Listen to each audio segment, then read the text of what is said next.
Hey everyone, so আমি Nabid from my channel Nabid in motion. So আমরা তো অনেক ডেটা স্ট্রাকচার নিয়ে কথা বললাম, রাইট? লাস্ট ভিডিওগুলোতে, লাস্ট 8টা ভিডিওতে। সো অ্যারে, লিঙ্ক লিস্ট কিংবা স্ট্যাক, রাইট? কিন্তু এগুলো দিয়ে আমরা সাধারণত কি সিরিয়াল মেনটেন করি।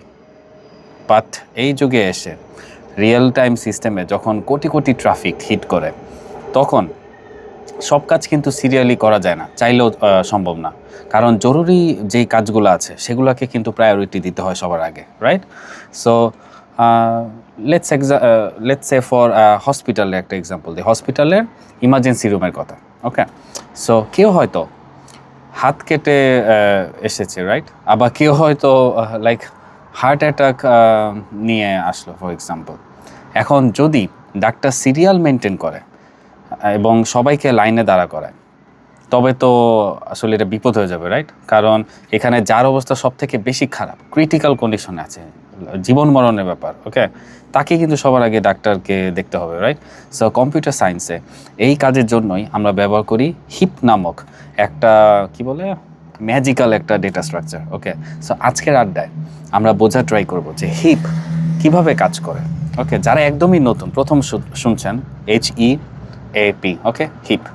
ওকে, সো হিপ কীভাবে কাজ করে আর কেন বড় সফটওয়্যার ইঞ্জিনিয়ারিং ইন্টারভিউতে হিপ থেকে এত প্রশ্ন করা হয়, সেগুলোই আমরা একটু জাস্ট আড্ডার ছলে আমরা বোঝার ট্রাই করবো। ওকে, সো কোনো কোড ছাড়াই জাস্ট আমরা কী বলবো, গল্পের মাধ্যমে আমরা আজকে বুঝবো যে হিপ আসলে কীভাবে খেলাধুলা করে। ওকে, সো হিপকে আপনি একটা বাটির মতো কল্পনা করতে পারেন। ওকে, আর আমরা সাধারণত কি দুই ধরনের হিপ নিয়ে কাজ করি, একটা হলো ম্যাক্স হিপ আর একটা হলো মিন হিপ। সো ম্যাক্স হিপের কনসেপ্টটা একদমই সহজ, লাইক একটা বাটিতে আপনি অনেকগুলো সংখ্যার কার্ড ভরে রাখলেন। ওকে, আর কি এখন আপনি যদি চান লেটসে বাটি সব থেকে বড় কার্ডটা সবার আগে বের করে নিতে, তাহলে আপনি কি ইউজ করবেন? ম্যাক্স হিপ ইউজ করবেন। ওকে, উল্টা দিকে মিন হিপ হলো ঠিক তার বিপরীত, যেটা সব থেকে ছোট সংখ্যা বা সব থেকে জরুরি কাজটাকে সে কি করে সবার উপরে বা চোখের সামনে এনে রাখে। এখন ইমার্জেন্সি রুমের কথা আপনি ভাবেন, প্রতিটি পেশেন্ট বা প্রতিটি রিকোয়েস্টের সাথে একটা কি প্রায়োরিটি স্কোর থাকে, রাইট? সো হিপের কাজ হলো বাটির ভেতর থেকে ওই স্কোর অনুযায়ী সবচেয়ে বড় বা সবচেয়ে ইম্পর্ট্যান্ট যেটা আছে সেটাকে খুঁজে বের করা। এবং সাধারণ লিস্টে এটা করতে গেলে আপনাকে কিন্তু পুরা লিস্ট খুঁজে বের করা লাগতো, রাইট?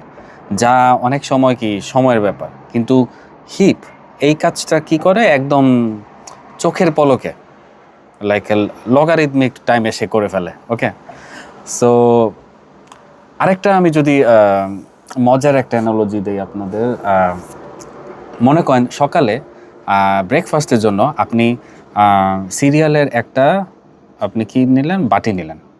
ওকে, এখন হিপ মূলত একটা বাইনারি ট্রি স্ট্রাকচার, রাইট? আর কি হ্যাঁ, এটাকে আপনি কি করবেন, বাটির সাথে আপনি যদি কম্পেয়ার করে দেখেন, হিপ এমনভাবে নিজেকে সাজায় যে তার সবচেয়ে উপরের পজিশনে বা রুট নোট, একদম উপরে যে নোটটা, রুট নোটে সবসময় সবচেয়ে জরুরি কাজটা আসলে বসে থাকে। ওকে, সো আপনি যখনই উপরের কার্ডটা বা রিকোয়েস্টটা তুলে নেবেন, হিপ সাথে সাথে নিচের র্যান্ডম কোনো কার্ডকে টেনে সে কী করবে, আপনার উপরে নিয়ে আসবে এবং আবার নতুন করে নিজেকে সে সাজিয়ে নেবে। সো এটা অনেকটা এরকম যে যেন লাইক পরের বার আপনি যখনই আবার হাত বাড়াবেন, তখনও যেন সেটা আর কি সবসময় সবচেয়ে জরুরি কাজটাই আপনার হাতে এসে পড়ে। ওকে, সো এই যে প্রতিবার রিমুভ করার পর নিজেকে নতুন করে সাজিয়ে নেওয়ার একটা প্রসেস, এই প্রসেসটাকে আমরা বলি হিপিফাই। ওকে, একদম ইংলিশ প্লেন শব্দ। সো এই হিপিফাই মেকানিজমের কারণেই কিন্তু আপনার সিস্টেম কখনোই জ্যামে পড়ে না। ওকে, সো ডেটাবেস হোক বা কোনো রিয়েল টাইম গেম সার্ভার হোক, হিপ কিন্তু সবসময় এটা নিশ্চিত করে যে সবচেয়ে ইম্পর্ট্যান্ট টাস্কটা যেন কখনোই যেন কিউতে আটকে না থাকে। ওকে, সো এটা একটা ইম্পর্ট্যান্ট অ্যাসপেক্ট ছিল। সো আপনি হয়তো ভাবতে পারেন যে হিপ দিয়ে সাধারণ ইন্টারভিউতে লাইক প্রশ্ন ছাড়া আর কি হতে পারে, রাইট? সো লেটসে আমি যদি বলি একটু ডিপলি যদি যাই, লিনাক্স কার্নেল আশা করি আপনার সবাই চিনেন, রাইট? সো লিনাক্স কার্নেল থেকে শুরু করে আপনার ফোনের প্রসেসর পর্যন্ত সব জায়গায় কিন্তু হিপের ব্যবহার আছে, ওকে? সো আমাদের অপারেটিং সিস্টেম যখন মাল্টিপল টাস্ক রান করে তখন হিপ দিয়েই কিন্তু ঠিক করে যে কোন প্রসেসটাকে আগে সিপিইউ পাওয়ার দেওয়া হবে, ওকে? এমনকি আমরা যেসব সর্টিং অ্যালগরিদম ইউজ করি তার ভেতরে হিপ সর্ট কিন্তু অন্যতম ফাস্ট, ওকে? আর কি হতে পারে, এবং মেমোরি এফিশিয়েন্ট অবশ্যই। সো আমি সোজা বাংলায় যদি আরেকবার আমি বলি, হিপ হলো সেই একটা মাস্টার আর্কিটেকচার যা আমাদের সিস্টেমকে স্মার্টলি প্রায়োরিটি ম্যানেজ করতে শেখায়। সো আপনি যদি একজন সিস্টেম আর্কিটেক্ট হতে চান তাহলে কিন্তু হিপের এই লজিকটা আপনার মগজে কিন্তু একদম সেট করে রাখা উচিত। সো আজকের এই ইমার্জেন্সি রুম আর এই সিরিয়ালের বাটির যে অ্যানালজিটা আছে আশা করি আপনারা বুঝেছেন। যারা বুঝেন নাই তারা আরেকবার দেখতে পারেন পিছনে গিয়া, এই আর কি। হ্যাঁ, আর দেখা হবে নেক্সট একটা ভিডিওতে আশা করি। হ্যাঁ, 6 মিনিট হয়ে গিয়েছে, এনাফ। হ্যাঁ, আর আমার গিট রিপোজিটরি আছে ডিএসের, সেটাও আপনারা দেখতে পারেন, একদম পুরো প্র্যাকটিক্যালি কোড দেওয়া সব কিছুর। So thank you very much and best of luck. তারা বাই বাই।